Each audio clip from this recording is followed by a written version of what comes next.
Hi guys, welcome back to The Pulse. I'm your host, Marcel. Today I'm going to highlight Dr. Mark Hyman. In a recent network television interview, he made a bold statement that you really have to hear to believe. Check it out. Cancer, primarily is caused by food and environmental toxins. So food, what kind of food? Sugar.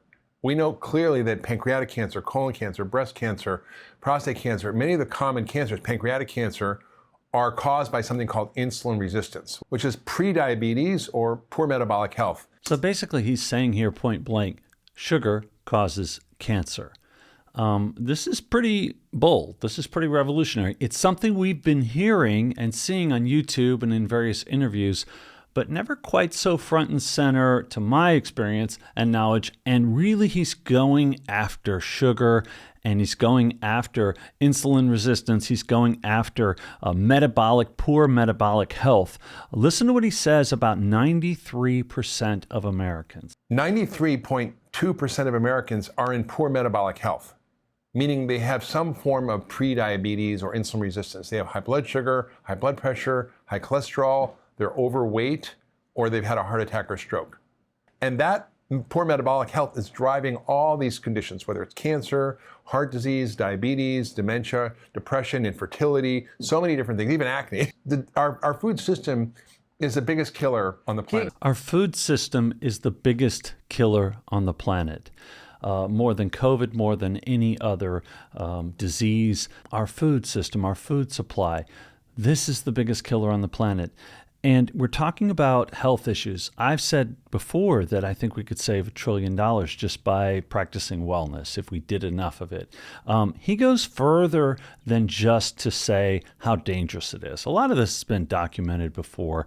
Again, never quite so succinctly. Listen to the point he makes here, because not only eating poorly can impact your health and cause disease, right? But eating healthy can cure disease. There's a doctor at Harvard, Christopher Palmer, wrote a book called Brain Energy, talking about how he's cured schizophrenia and other mental disorders by putting people on a very low sugar or starch diet. So absolutely, the data is there. There's no question. There's actually a big trial. It was done in Australia, I think, the SMILE trial. SMILE trial, studying depression, right? They come up with these names. So basically using dietary interventions to treat depression. And they found that it worked better than drugs. And it is basically getting rid of the junk food and eating real food. And they found that I want to call it the GLAD diet as opposed to American diet, which is called the SAD diet, the standard American diet. Eating healthy can cure disease, and in some cases even better than drugs. Better watch what you say there, Dr. Hyman. Now you're not just going after the food industry. You're not just going after the sugar lobbyists. Now you're treading on thin ice here. You're going after the drug industry by saying, oh my gosh, you can treat disease by eating better than you can by taking drugs. This is a different way of thinking. How many doctors are telling us, just eat healthy and come and see me in 6 months? This condition will probably be gone by then, right? And if they did, how many conditions could we eradicate? Of course, I don't think you should come back at 6 months. If you have some illness, you should probably go back more often. But how many doctors sit there and say, you should just eat healthier? You told me what you're eating. It's not healthy. Just eat healthier, and you'll just erase everything. Now, NMN is an interesting note here, right? Because in China, there's a movement afoot to make NMN a food. Now, how much does that contrast what's going on, what the government in the U.S. is doing, trying to take NMN away from us as a food dietary supplement? In China, they're trying to make it a food, not just a supplement, but a food. So when we talk about eating healthier and it can cure disease, it's also supplements, vitamins, things that are good for you, right? Things that we've shown that can cure disease. Now it's like a multiplier. You eat better foods, you cut out the sugar, you cut out the processed foods, and then you supplement, you can really become a super you. Now, it's one thing to say sugar causes cancer, right? It's a big thing, right? Poor metabolic health can cause most diseases. Eating healthy can cure disease. But this was really mind-blowing to me and a big surprise. Junk food can cause violence, even against yourself, even suicide. a lot of the mood disorders, the depression, the suicidality, the violence we see, often the sort of polarization of our society, I believe in part is related to our diet. There was a study I quote in my book, Food Fix, which is about our food system and how to fix it, where they looked at juvenile detention centers, and they found that there was a 97% reduction in violence in the juvenile detention centers when they gave them healthy food. There was a 75% reduction in restraints and a 100% reduction in suicides, which is the third leading cause of death in these teenage boy populations. Just by giving them healthy food. Just give them healthy food. Like, we all deserve to enjoy our lives. And just eating healthy foods. I've said it recently, and I'm doubling down on it here. Healthy living nurtures healthy thinking. And this can wipe out depression. This can improve your mood. That's another thing I don't talk a lot about. I talk about having more energy. I talk about having less brain fog, not getting sick. But my mood is so upbeat, living healthier, taking NMN, other supplements that I take. My mood is much healthier. And this is something that is extremely important in today's society. Matter of fact, there's so many things. You think about the violence in our society, and you think, okay, violence is pervasive. Well, junk food is pervasive. Well, sugar is pervasive. Well, drugs and drug ads are pervasive. I mean, these things, both illegal and legal, right? They can both cause health issues. And all of this stuff is widespread. And suicide rates are skyrocketing, and violence is skyrocketing, and combative politics is skyrocketing, when really probably all we need to do is eat healthier, live healthier, and we'll all be much happier and coexist in a lot more harmony. There's another thing to keep in mind, and that's the addictive aspect of sugar. Listen to this. They did brain imaging, and they found that the addiction center, the same center that's lit up by cocaine or heroin or cigarettes or whatever, is lit up by sugar. So it reminds me of the pronouncements years ago, decades ago, when doctors came on television and said cigarettes cause cancer, point blank. Now it's sugar causes cancer. Well, cigarettes needed to be, made difficult to buy. And some people wanted to ban them. They certainly banned ads for cigarettes. Very important template there, right? Well, why? Because it's addictive. Cigarette smoking is addictive. Well, now sugar lights up the same addictive center in the brain. So is it a stretch to say, well, maybe ads that feature sugar should also be banned, since it's an addictive substance that causes cancer and many other diseases? This is the path that we seem to be going on. Now, listen to the weight gain issues. Now, obesity is a big problem. And when I was much younger, obesity was the rare thing. Now it's way more common. Matter of fact, when I was home in the U.S., people were unhealthy, people were obese, people were really in need of healthy living. And everywhere I went, I said, you need NMN, you need NMN, you need NMN. And I said it over and over to myself and to a few people that I'm close to that I felt like I could talk to. But it felt like it was everybody, like 100%. Everybody I ran into, which is pretty wild. Listen to what Dr. Hyman has to say about ultra-processed foods causing weight gain.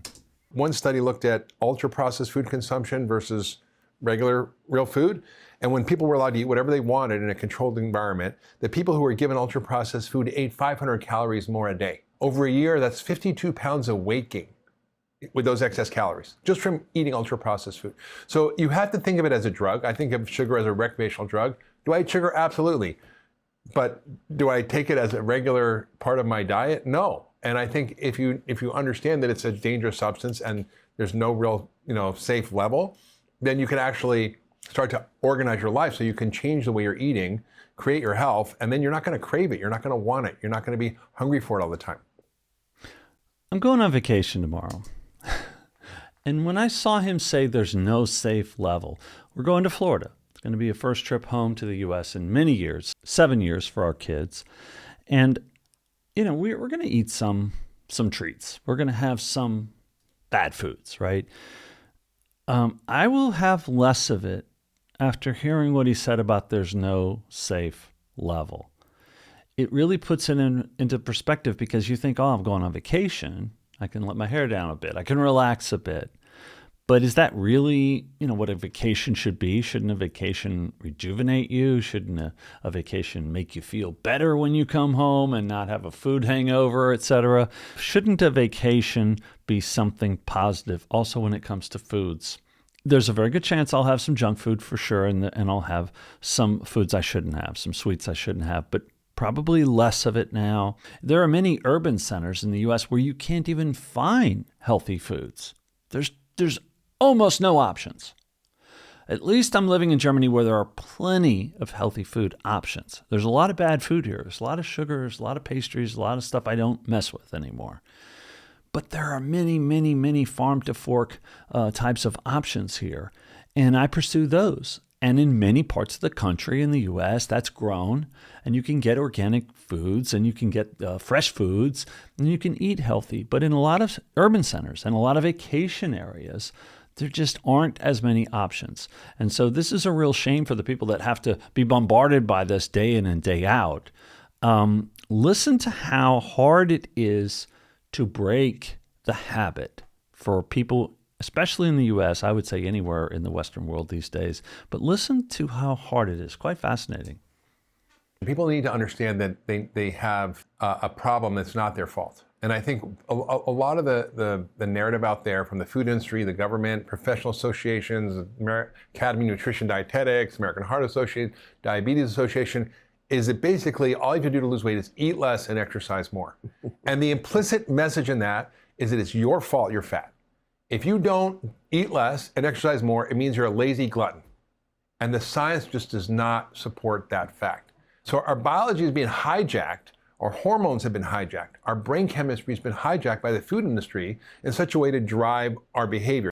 So think about that. It's not your fault. Now, it sounds a little like victim culture, but stop and think for a moment. What's really going on is all of these government institutions that aren't overseeing the food supply. They're not doing their jobs. And so what do? They turn it around and blame it on you. Well, you're not dieting and exercising enough. Instead of cleaning up the food supply and taking action against foods that are dangerous, that cause cancer, right? They're saying it's your fault. You just need to diet and exercise more. That's what doctors say. That's what the medical industry is saying. That's what the government's saying. That's what culture is saying. That's what the media is saying. You need to diet and exercise more. What Dr. Hyman is saying is that no, it's not necessarily your fault. Everything's been hijacked. The whole process is hijacked and stacked against you. And you can't really break out of it without extreme effort. Now, that's something that we talk about a lot here. And I would encourage you to subscribe because we're going to continue to talk about that topic here. And that's how to break out of this cycle. And I think a lot about this because I don't know where I'd be without this channel, without the accountability that it creates for me to make those small decisions every day. My wife just came back from Finland. They eat a lot of Swedish fish there. It's close to Sweden, those sugary Swedish fish. Said that 10 times fast. And I liked them as a kid. I liked them when I was younger. I liked them 10 years ago. And I saw them there and I would just had this urge to just grab it. And I kept, whoa, don't. And I literally had to make a decision multiple times a day, seeing those things until my kids ate them, right? Unfortunately, to not eat them.